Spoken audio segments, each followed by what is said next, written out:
peavad olema keelustatud. Kõik need inimesed kogunesid täna siia Stenbockite selleks, et kanad saaksid viimaks puuridest vabaks. Kanade puuris pidamise keelustamisest on Eestis räägitud viimased 2 aastat, kuid vastav eelnõu istub endiselt valitsuskabinetis kinni.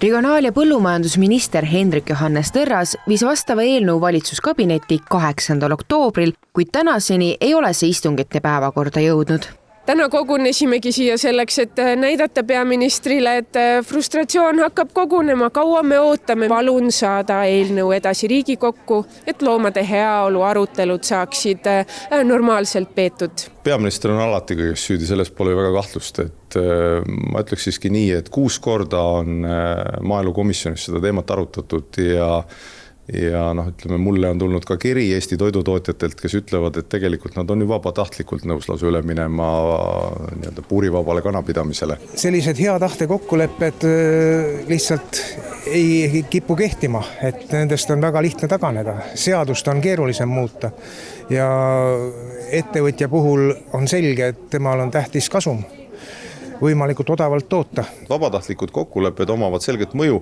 ja kui vaja, saab neid alati jõustada seadusega, aga kui kõik osapooled on valmis ühe laua taga tulema, äkki siis võiks proovida seda, et alustaks ikkagi nagu sellisest heast vabatahtlikust kokkuleppest. Aga rõhutan, kui inimesed ei usu, ei ettevõtjad, poliitikuid, siis tõesti pole mõtet, siis saab protestida edasi.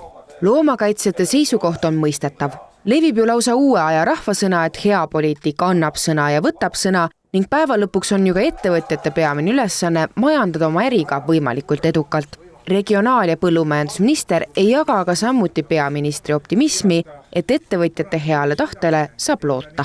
Minu hinnangul see loomade heaolu tagamine on meie vastutus, et see, kuidas me suhtume endast nõrgematesse, see näitab meie ühiskonna väärtuseid ja jätta seda lahtiseks, ma ei näe selle erilist mõtet, et kui siis juba reguleerida, siis luua ka õigusselgust, et ma arvan, et selgus on emba-kumba pidi on kindlasti ka ettevõtjatele parem kui selline määramatus.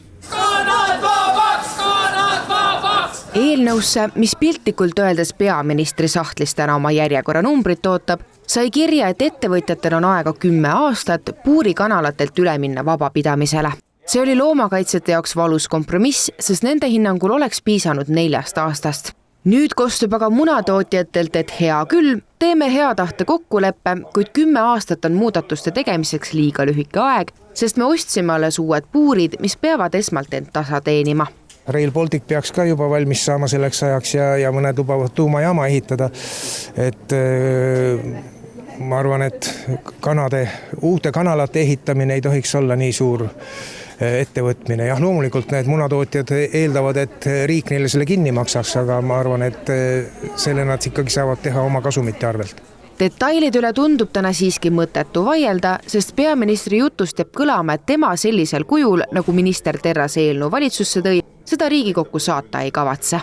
Kui on vaba tahe olemas ja valmis oleks, siis ma arvan, nii maaelukomisjon, kes seda protsessi veab tegelikult Riigikogus, toidutootjad ja kaubandus võiksidki korra maha istuda ja seda arutada, et võib-olla leitakse nagu kena lahendus ilma üldse üksteisele väga kõrge emotsiooniga lauseid ütlemata, eks. Me ei anna enne alla, kuni see seaduse muudatus on vastu võetud, sest et just praegu siin, kui me räägime, need kanad on piinlevad kohutavates elutingimustes, surmaeelsetes krampides, vereloikudes, vigastustes ja seda vaatepilti on võimatu unustada. See motivatsioon, mis sellest tekib, et nende heaolu nimel võidelda, annab lõpuni välja jaksu ja jõudu. Nii et lähme lõpuni välja.